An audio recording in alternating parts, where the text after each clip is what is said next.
Hello and welcome to the Select Characters podcast. My name is Chris Anderson. I will be your host, and I'm joined tonight by Samuel Yates and Jamie Van Lint. Hi, guys. Hi. Hello. How you doing? Hi. Yeah. I'm all right. Things are cooling down outside, which is good. Have you heard about the Sims 2 game for the Game Boy Advance? Yeah. God, we just watched some of that stuff like just before we started recording, and bloody hell.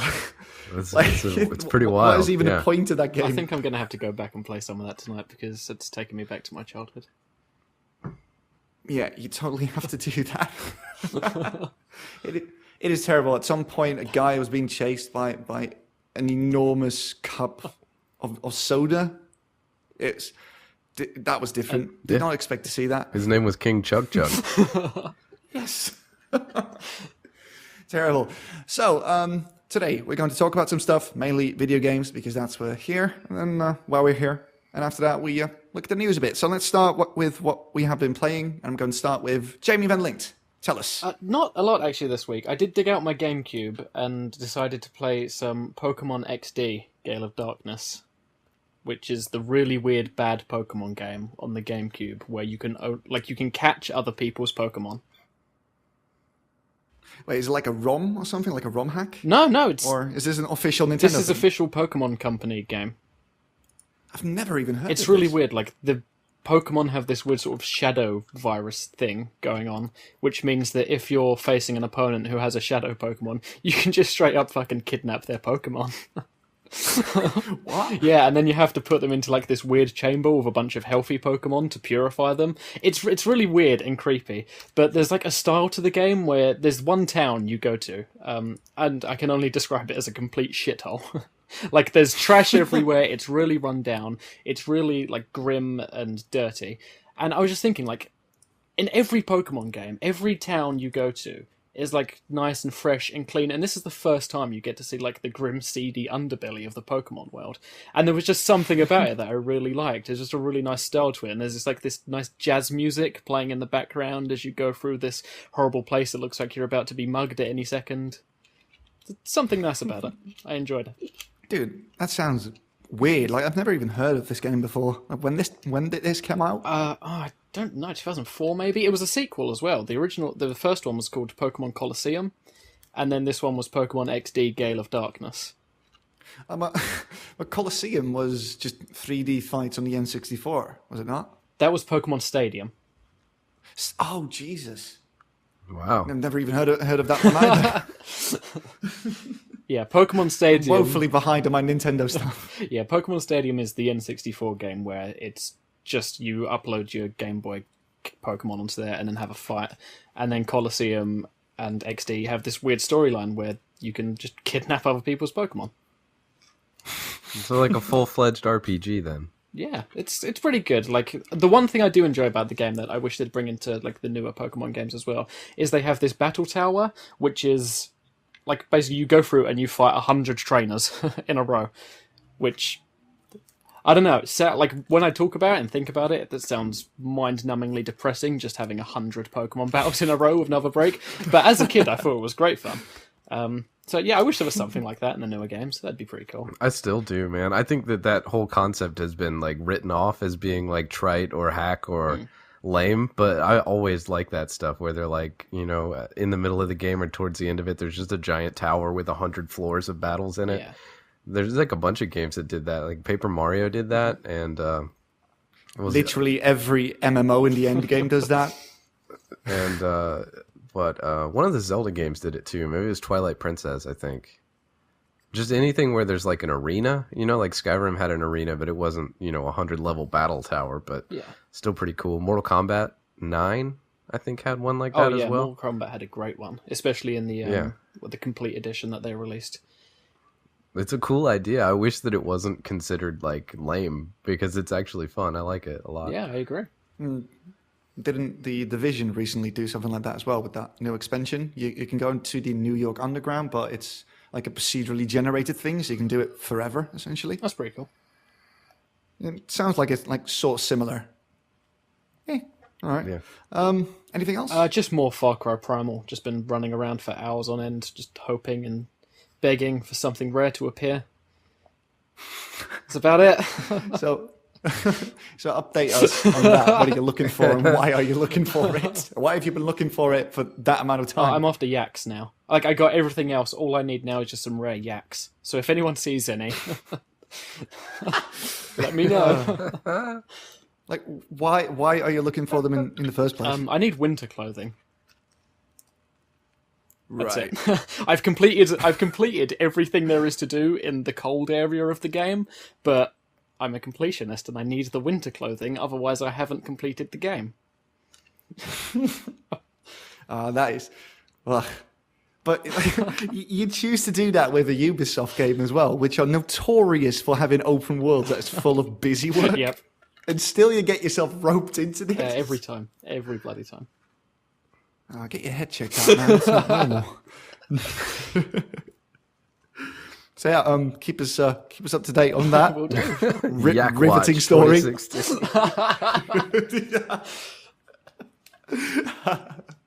Hashtag Jamie's Jacks. So nothing? Is that That's it. That's everything. All right, Sam. Please tell me you played something else, not Yeah. just RimWorld. No, man, I actually didn't play RimWorld at all this week. I played, let's see, today I was playing a game called Halcyon 6 Starbase Commander. Go on. Which is cool. I think it just came out today. It's tough to describe it without using touchstones from a bunch of other different games, because the battles are...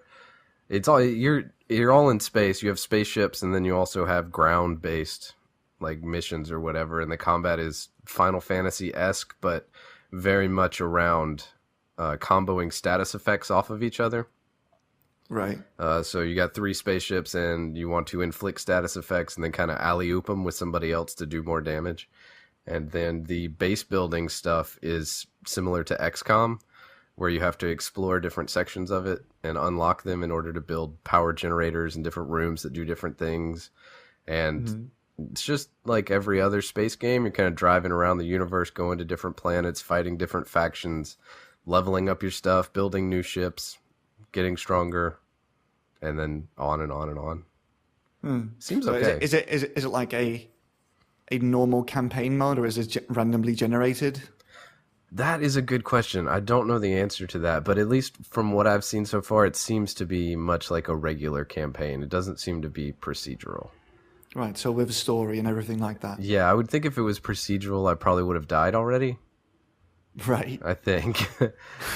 But yeah, so it's kind of fun. It's interesting to say the least, and the animations are really great. So I definitely give them some points for that. All right. But I haven't really found anything in that game that really makes it sort of stand out yet, or really like makes me get excited about it. But it seems pretty cool overall. I'll have to let you know more once I play it. And, Yes, please. Let's see. Then I played the Witcher 3 Game of the Year edition. Finally. Yeah, man. I got real Came deep to his into senses. that. Got real deep into that. I think I'm working my way through Novigrad right now. All right, so you're already further into the main story than you were the last time you Yeah. tried to play that game. Yeah, Nice. which is very cool. Once that turning point came around, I was very excited to start going through new content. Right. And actually sort of jam on it. And I've done, like, adjusted my playstyle a little bit in a few ways that's really made that game improve itself for me. Like, not just going after all the question marks before you go on to the next area, not trying to go everywhere and do everything, just doing whatever I think is interesting. Because I feel like, like trying to approach that game with a completionist mindset, number one, isn't worth it, because you don't need to. Like, the game, you're going to be able to progress even without doing that stuff. And Yeah, then but you'd want to do all that extra stuff because a lot of these side stuff is really good. yeah, I agree with you there, but not like the mindless question mark chasing, like monster nests and bandit stuff like camps that. and all the just random doodle bops here and there. Like the first time I played it, I cleared out White Orchard before I even left it, and that was just so many hours of so much running around that I think that really sort of kept me away from the real meat of that game. Yeah, So- which is in like the big side quests. And the the main contracts story, yeah. and the story stuff. So no, I won't even Like, if there's a question mark on the way to where I'm going or I happen to run by one, I'll stop and do it, but I'm not going out of my way to chase those things down. I'm looking at the list and I'm reading main quests, secondary quests, contracts, and treasure hunts, and that's mainly the things that I'm doing. Mm-hmm. Like, whatever sounds cool there. Mm-hmm. So what are your impressions of Novigrad? Novigrad's cool. It's a big city. Yeah, it is really big, right? I got the impression the first time I played it that it was as big as one of the cities in the very first Assassin's Creed. Like, really, really big, with lots of nooks and crannies and stuff. Yeah, and that cool RPG quest line thing where you're working around the criminal underworld. But in this case, there's like these 4 families and stuff, which is pretty cool. And I like the concept of like the king of the beggars and all that kind of stuff. It's pretty neat. Yeah, definitely. But dude, the changes that they've made since the last time I played that game are amazing.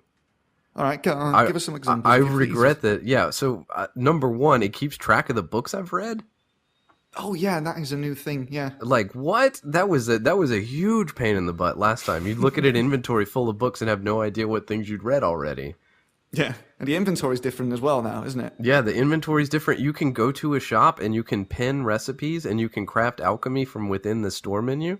Oh God, finally. Yeah, it's like so much tiny stuff that was driving me crazy about that game. They've totally fixed. So you just go in, you go talk to the alchemist, you can just craft right there, and whatever you need, you can pin it, and then when you click over with the bumper to the store tab, it just highlights the items you need to buy to finish that recipe, or sometimes even you can just buy them straight from the crafting screen.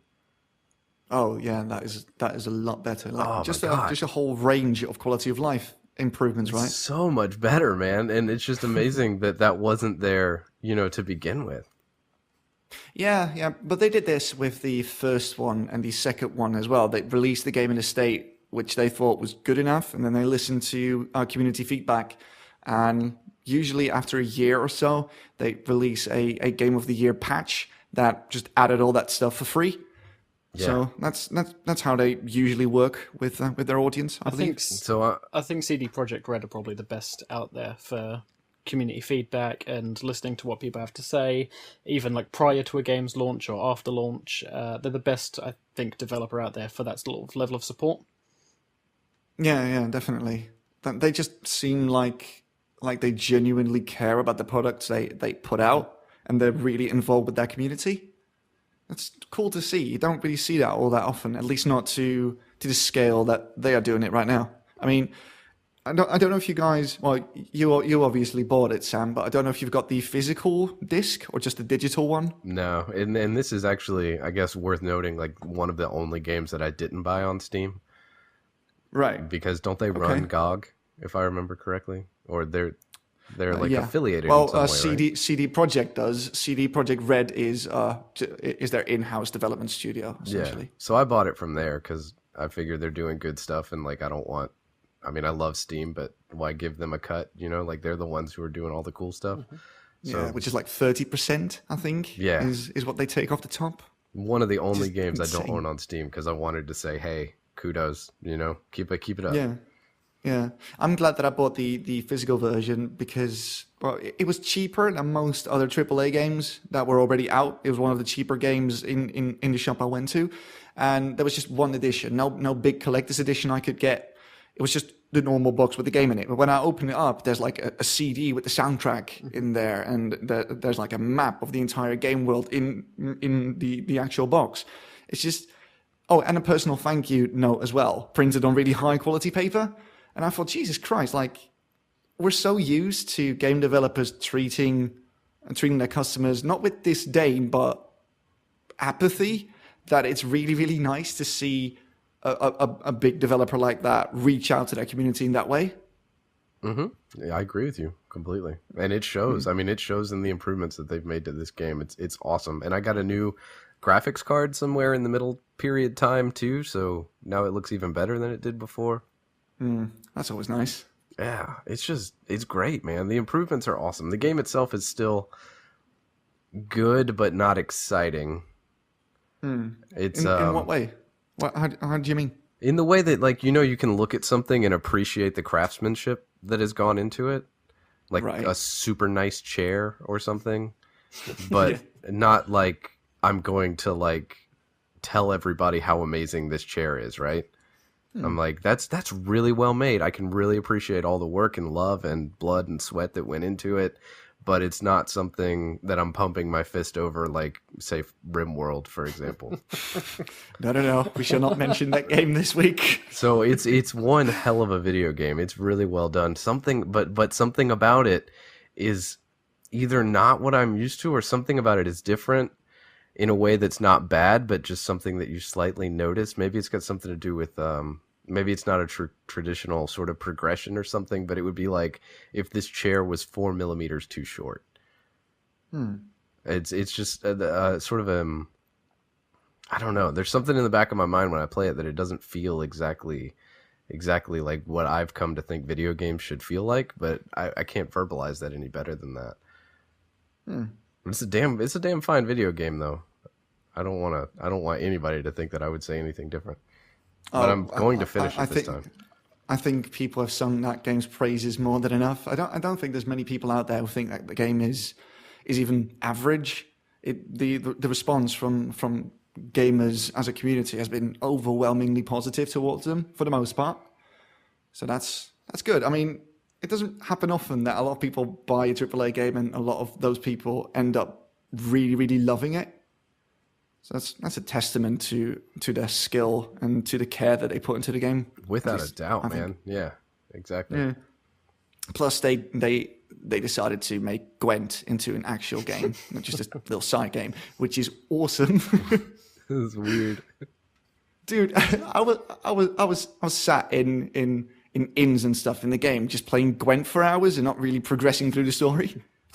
Entire days of just played fucking Gwent. So when they announced that they were going to give it its standalone game, I was beside myself. It was great. I'm gonna lose so many days to that. So many. They're gonna need like more cards or something. Most of what I find enjoyable about Gwent is the progression more than it's the game itself. I like the aspect of going to all these different places and trying to find the shopkeepers and taking their cards from them and that kind of stuff. You know, I like the game itself, but the find new cards and win them off of people is what's more engaging about that to me. Well, you can do that in the standalone because they have more cards. They are also tweaking a lot of the cards that already existed, so the mechanics gel better together. And there's going to be a whole storyline in Gwent as well, and it's all free to play. But apparently, there's this whole like epic campaign you can play absolutely for free. So I'm looking forward to that. Yeah, sure. Why not? Give that a shot. But I'm going to finish this time. I'm going to know what The Witcher is all about. I'm going to see it through all the way. Yeah, especially Skellige, man. That is an awesome part of the game. Yeah, I ran around Skellige for a minute and then ran into a Cyclops I couldn't kill. So yeah, I got to go back later. I got to say, though, Skellige out Skyrim like significantly. Mostly because it wasn't a shit game. You know? Burn. Sick Skyrim burns. I mean, if you're listening to this, you like Skyrim, that's fine. You're allowed to like Skyrim. According to you, it might be a good game.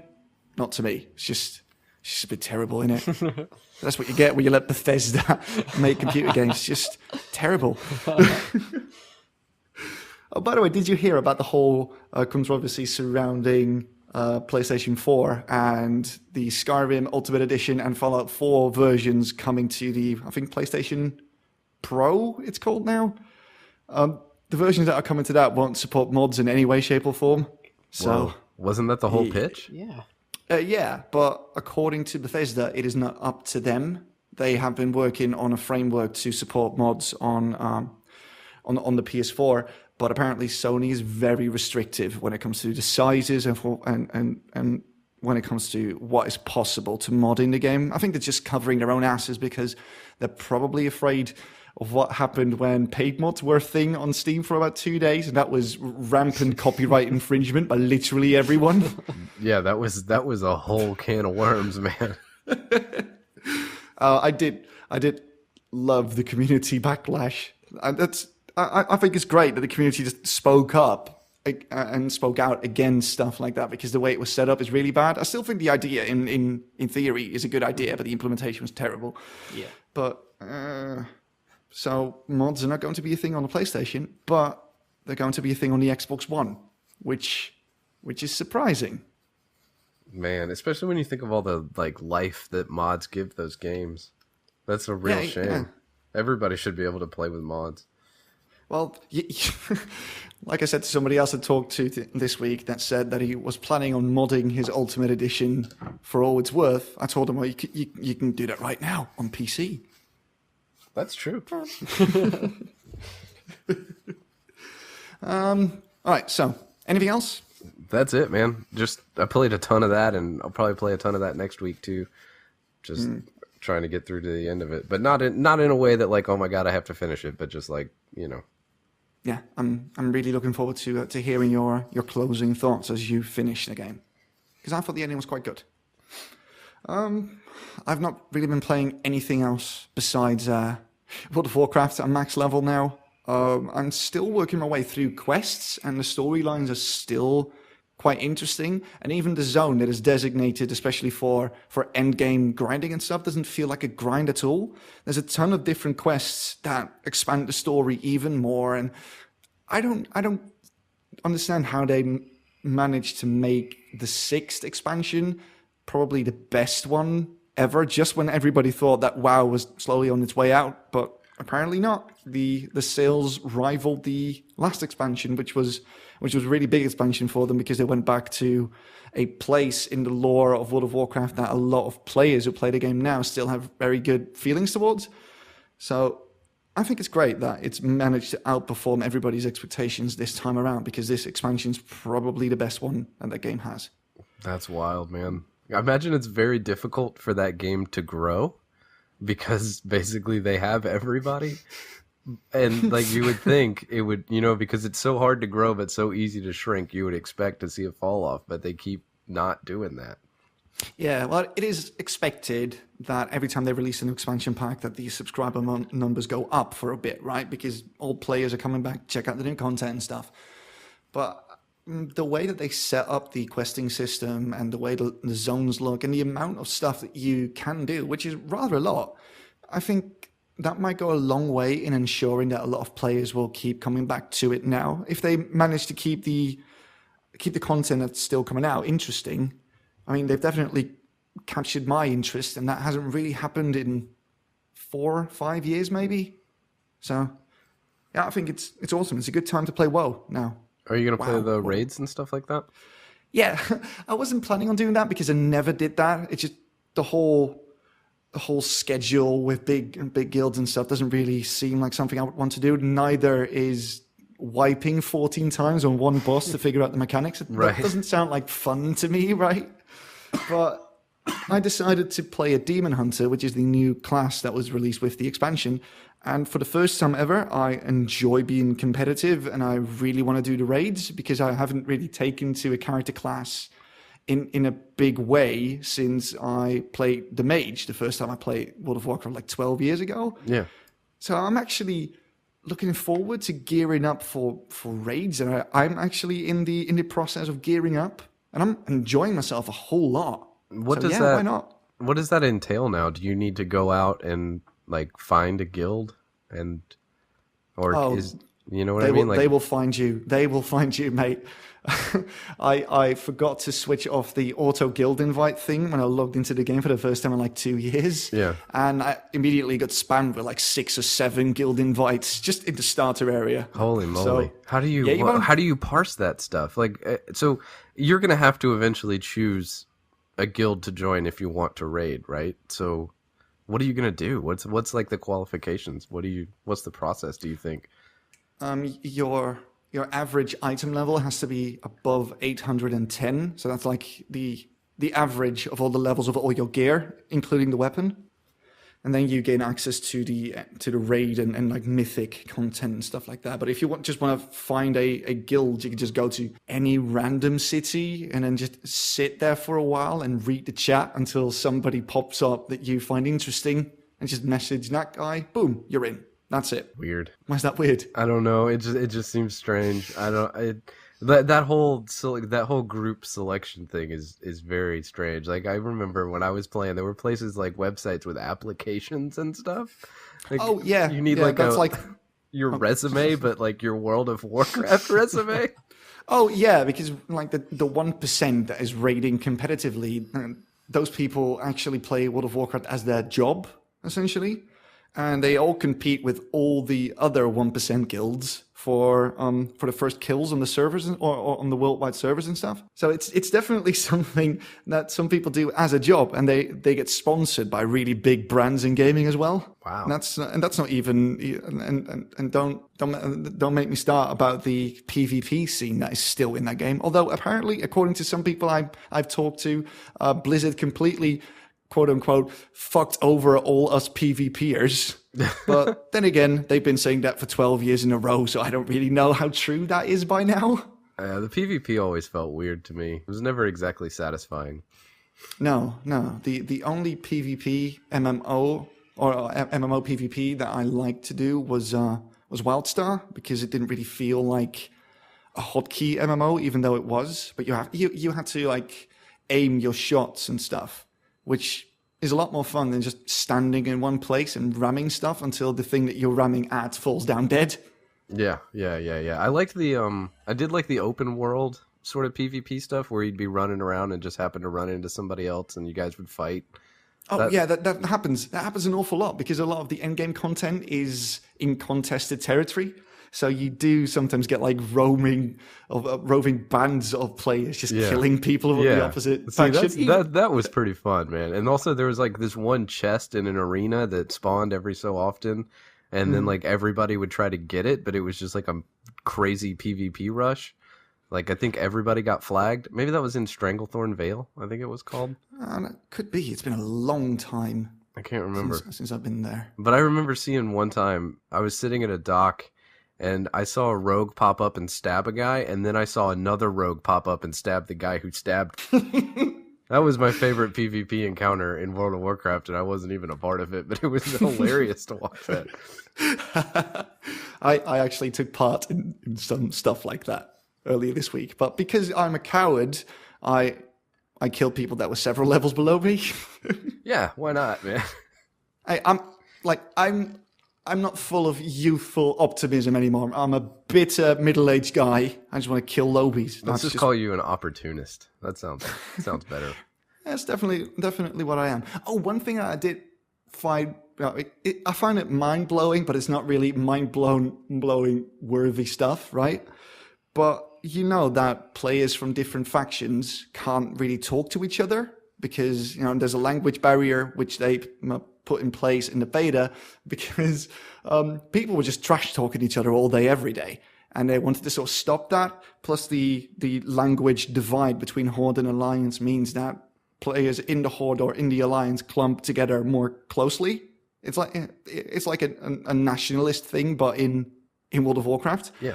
But apparently, and I did not know this, demon hunters can only be played by two races. One is Night Elf, which I play, and the other is Blood Elf.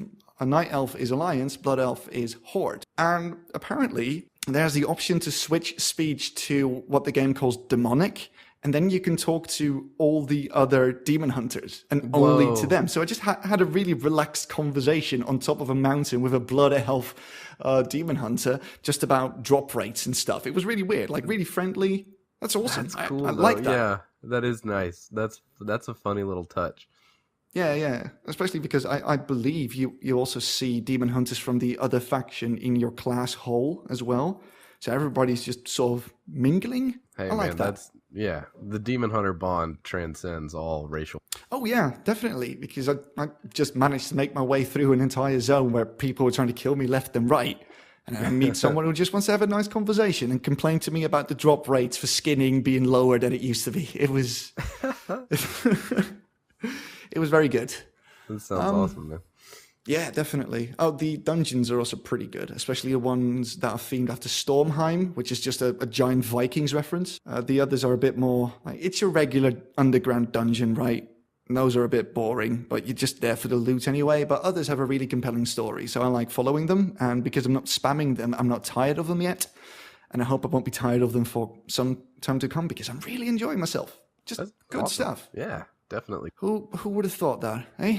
After 12 years, nearly 13 years, World of Warcraft, that it suddenly became good again. Very well. I think that's the only thing I played this week. Oh no, Town of Salem. I played a little bit of that. Oh man, that Town shit's of hilarious. Salem. I know. Oh my god, dude, that is like a beautiful window into the cesspool of humanity. Yeah, it is really, really fun. It's so fun. It's bad. I mean, it's not. It's like the worst parts of Twitch chat combined with like the worst parts of tribalism and like just like somebody. I've been hanged before just because somebody said, hang this guy. That was it. One line, hang this guy, no proof, no nothing. And the next thing I know, like I'm on the gallows and I'm like, what is happening? I got myself killed. I got myself killed by saying like, I'm innocent, or am I? Or I know who killed him, or was it me? Like stuff like that. I was innocent. Yeah. They condemned me to die, but I was innocent. I've been living by this rule that I call Y equals die. Like if anybody answers an accusation with a question, you just immediately hang them. And that's worked out like 85% of the time for me. Like if somebody says why when you accuse them of something, you just hang them. Just go ahead and do it. Like and so it's like it's not rational, right? In any way. Like you need to be more vehement about the fact that they're wrong. You know what I mean? Like there's no room for like yeah.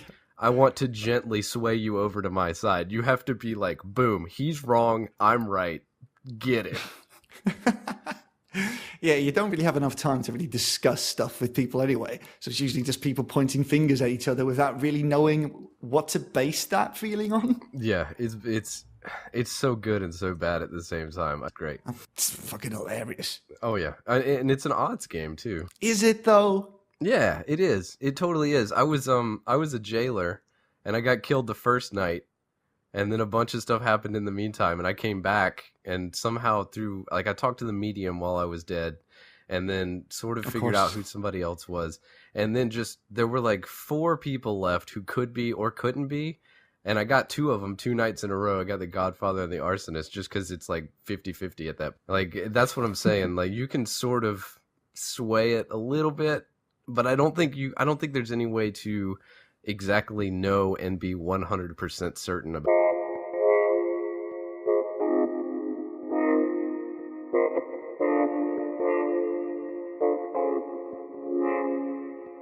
Let's start off with something that a lot of people probably won't really be surprised about, but apparently Sony is going to allow third-party developers and publishers to ask people to pay for 4K and HDR updates to play their games on the PlayStation Pro. Weird. Which, well, that was sort of a long time coming, really. And because the interview that was held with Sony was in Japanese and somebody who wasn't Japanese translated it into English, there seems to be a bit of people that really understand what they mean or what they are suggesting, but it seems like they said that Sony will never charge anybody for those 4K updates on the Pro, but apparently they're going to let third parties charge people anyway, which is really, really weird, but not at all surprising. That's not what. For some reason, I was expecting that you would just have to buy the 4K edition. No. That's the exact same edition. They're not allowed to release 2 different versions of a game, one for the PlayStation 4 and one for the PlayStation 4 Pro. All those games have to be playable on both machines, but one of them needs to be patched, obviously, because it's on a stronger machine. Oh. And apparently they can charge for that. So on top of the $400, I believe, the recommended retail prices, on top of that, some developers might choose to charge you for 4K upgrades to take full advantage of the machine you just bought. Oh, I see what you're saying. Oh, that's bad news, man. So if I bought a game that just came out brand new, I might also have to buy the 4K upgrade pack for that. You don't have to. You don't have to. Or you can just play the 1080p version with slightly better performance on the PlayStation Pro. But if you want to take advantage of 4K on your 4K TV screen, you might have to pay. Although they have said that it depends on every license Sony gives out to developers to develop for their system. So it might not become a problem. But the way that it's looking now, it might also, well, it might become one, I'd feel sad if that happened to me. right? I don't. That's not something I would enjoy. But it's not like every developer is gonna do it. But you know, some of them are. Looking at you, Bethesda. Yeah.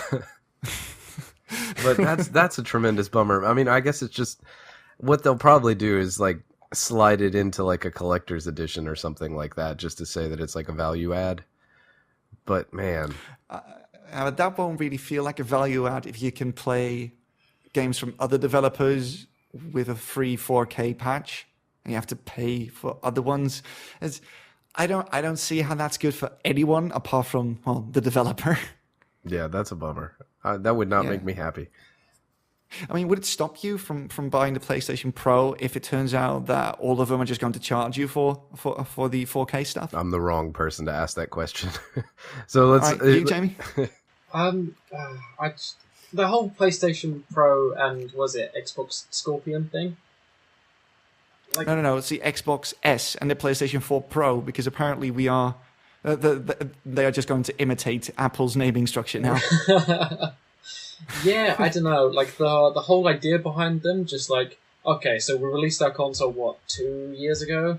We're going to release it again, but this time it's just like a tiny bit better.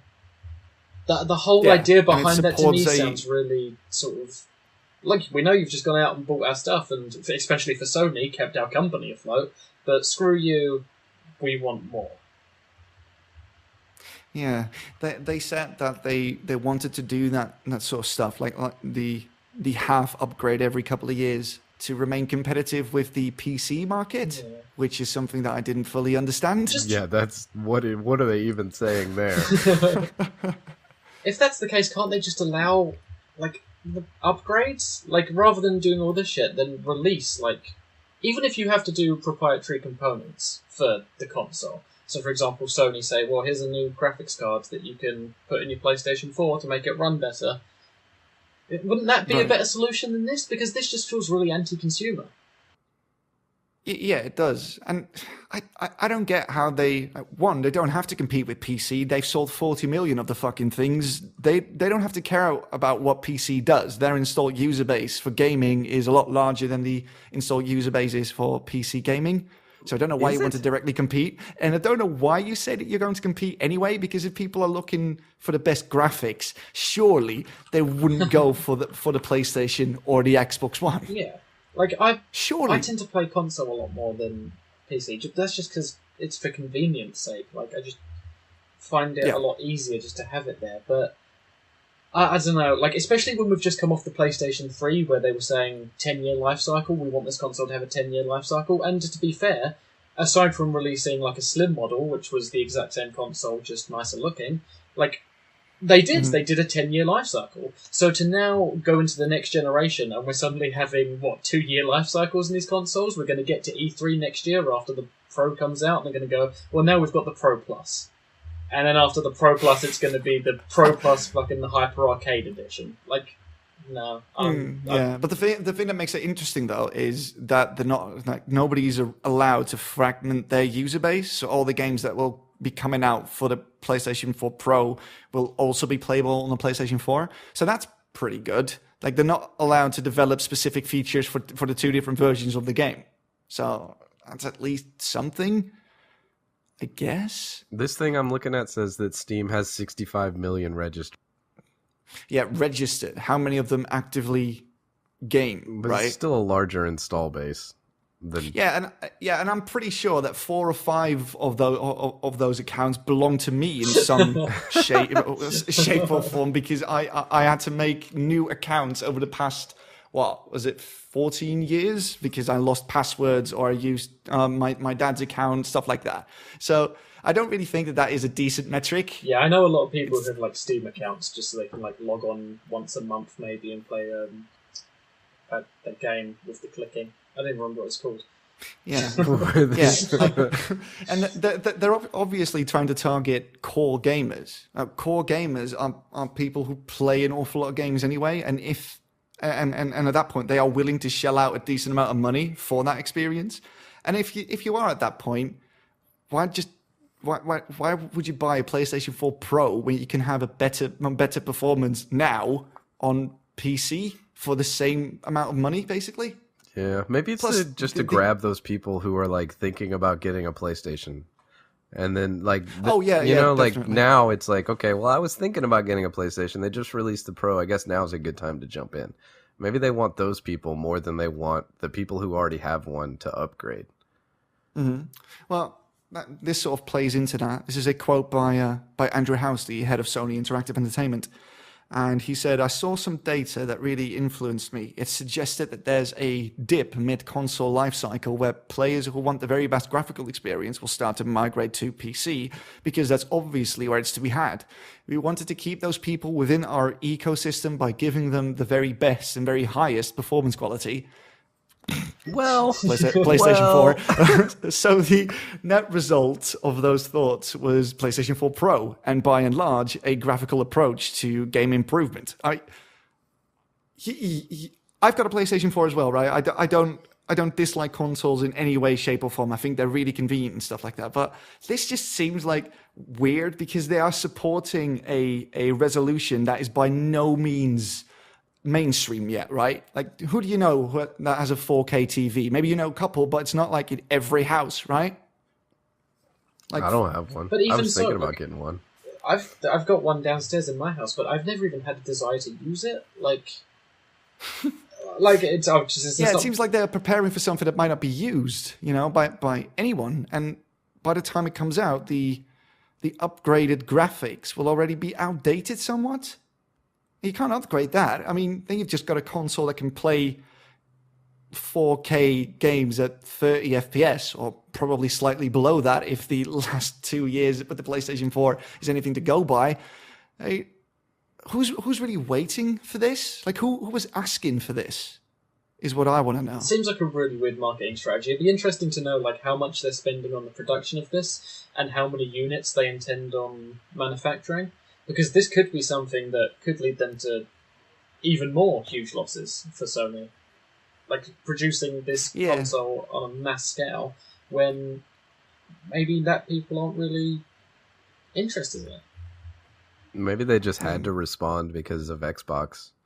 Like, Xbox was lagging, so they had to make a move, so they, refresh their console, and then they're like, well, crap, like, that puts them a little bit ahead of us, which is a bummer, and we might lose the ground that we've already made, so maybe we need our own thing. Well, if that's true, you got to love that, because they had that whole bombastic reveal last week, right, of the new Slim and the 4K, and one of the first things that Microsoft said in response, like, yeah, we're still convinced that we have the stronger console when we release the S. But I don't believe any of that stuff that they're saying about the PC. Like, I don't believe that even a little bit. No, it's bullshit. Like, it's core gamers know what's up. Yeah. Core gamers know what's up, and if they want performance and graphical quality, they go for PC. It's really as simple as that. I mean, one of the things that you have to accept when you buy consoles that you've got a AAA experience, but for like a more reasonable price, and as a result of that, worse performance than PC. And it wasn't always this way. I mean, it's recent-ish, maybe, that PC is, such a better option. I'd say so. Because there's so many more ports and so much stuff that transcends the boundaries now that PC has entered into the console space in a way it really hasn't in the past. Mm-hmm. I mean, recent, in air quotes, not like yesterday, but within the last few years, I would say. Oh yeah, definitely. It's the rise of Steam that made PC gaming a lot more mainstream than it used to be. I mean, that was a really shit program when I first released it, right? Just the Steam client, but it's really turned into something pretty good, and most people I know play their games on that if they play on PC. Yeah. Oh, for sure. I do. Yeah, I don't know though. I really don't see why people want the PlayStation Pro. I don't know if it's PlayStation 4 Pro. Yeah, I don't know if it's just me with this. Like, am I the only one who feels like things are getting more and more vague as we go along? Like, I feel like a few years ago when we got to E3 and stuff, and they announced new consoles, like when the PlayStation 3 and Xbox 360 were announced, for example, I feel like we were told what was up. But now we're in a time where, like, we're not really being told about the Pro and the S. Nintendo are sitting on something that might be called the NX, that there's a billion rumours floating around that nobody knows a single thing about. And it just feels like they're all sort of hiding behind curtains, not telling us anything, just saying, something's up, something's happening. And whenever we ask, well, what is that something? It's like, something. That's because leaking is the new marketing. I think that those two things just go hand in hand. Yeah, dude. Like the volume of leaks over the past couple of months. Like you can't tell anyone at this point that was all unintentional. Yeah, exactly. And like the leaking as marketing thing doesn't work if you are open with your PR stuff. So I think that those two things absolutely go one with the other. Peanut butter and jelly. What do you think the NX will be, though? Like, based on what you have heard, or do you actually have any hopes for that console? And Sam especially, because I know that he plays the Nintendos. Yeah, I'll probably buy it.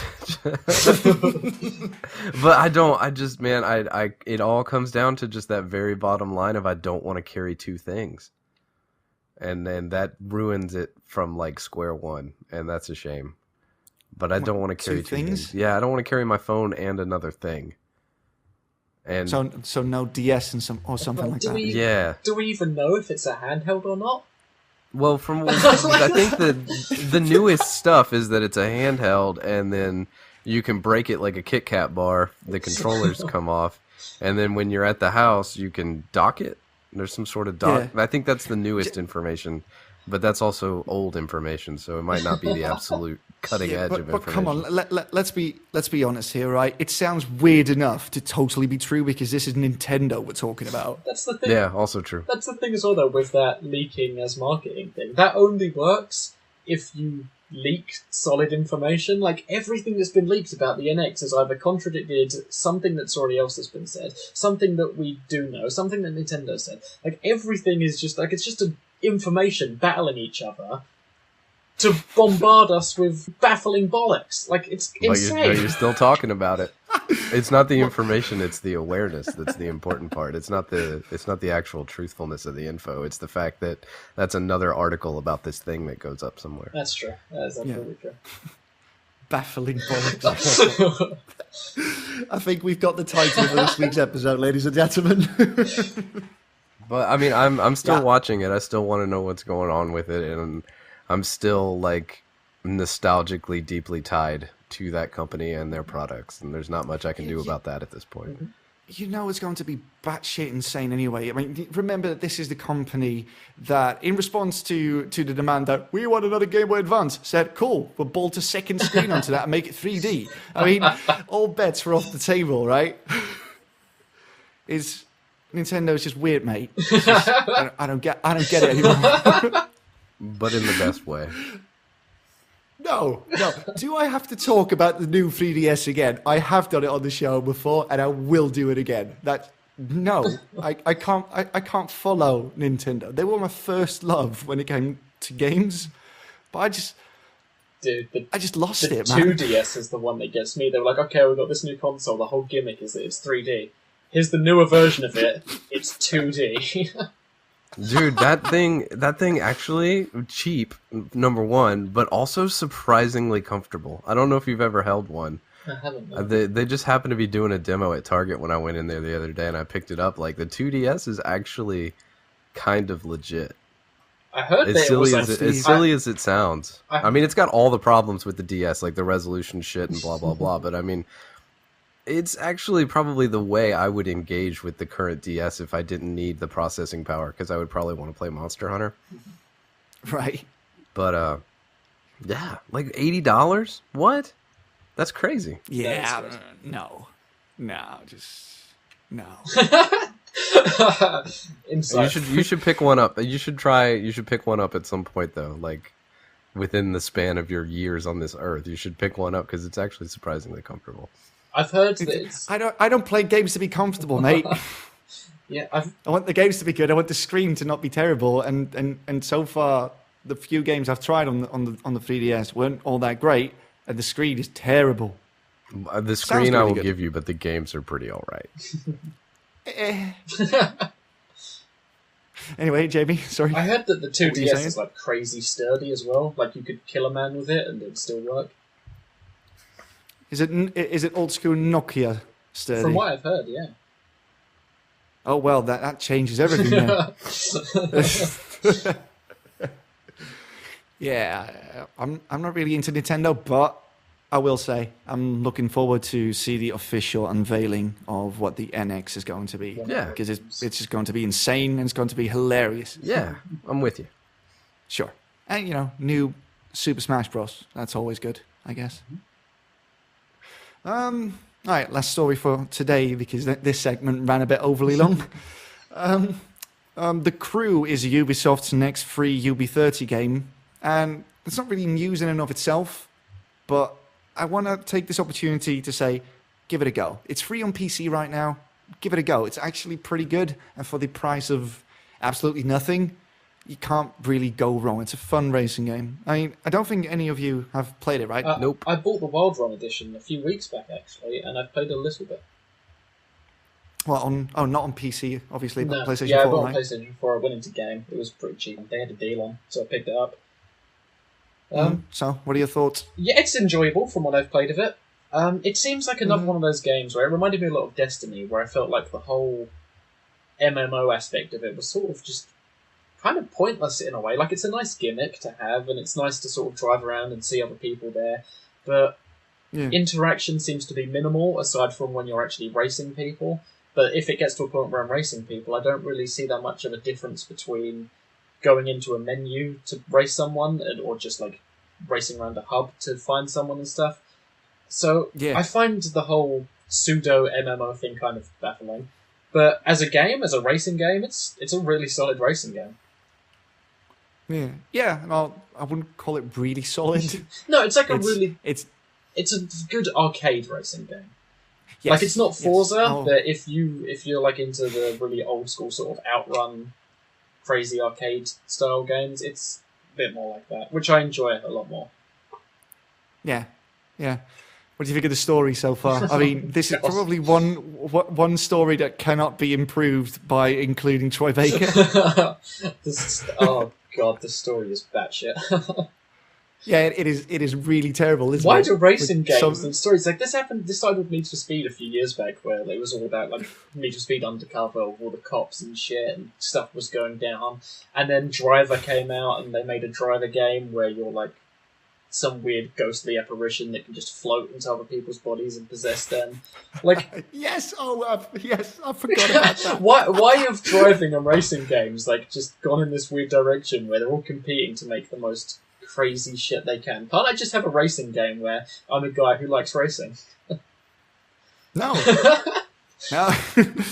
Yeah, it's got that whole RPG system tacked onto it as well, right? Where you find parts out in the world and that give you like a +5 bonus on your brakes or whatever the fuck. I stopped trying to follow that like a long time ago, and now I just start it up for the road trip experience, because the map is so large, so incredibly large, and some of the races take literally 2 hours, and that's awesome. I just stick on a podcast and just fucking go. That is when that game shines. But outside of that, don't make it an RPG, man. Like, why? I like that a lot. Like, the first thing I did when I loaded up the game was like, okay, I'm going to Vegas now. And then like an hour later, it's a lot of fun to do that. Definitely. The game is worth downloading just to have that experience of driving from one side of America to the other. And it's done in a lot more detail than I ever expected. Oh, yeah. A lot of the bigger landmarks are definitely there. I mean, probably, Sam, if you play that game and you go racing around your neck of the woods, you probably come up on some stuff that you recognize. Might be cool. That's your assignment for the next week. Does it have monster trucks? Yes, All right. it does. Oh, now I'm interested. It's got bikes as well. It's got drag cars. It's got drift cars. It's got cars galore, mate. It's a racing game. What else? I gotta get my brake stat up. No. You need to infiltrate the V10s or something and get your V8 ink or whatever the fuck. Yeah, now you're talking. I love Troy Baker, right? But I don't think I can love the game after this.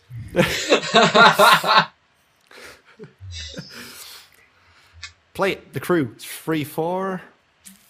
it starts on September the 14th.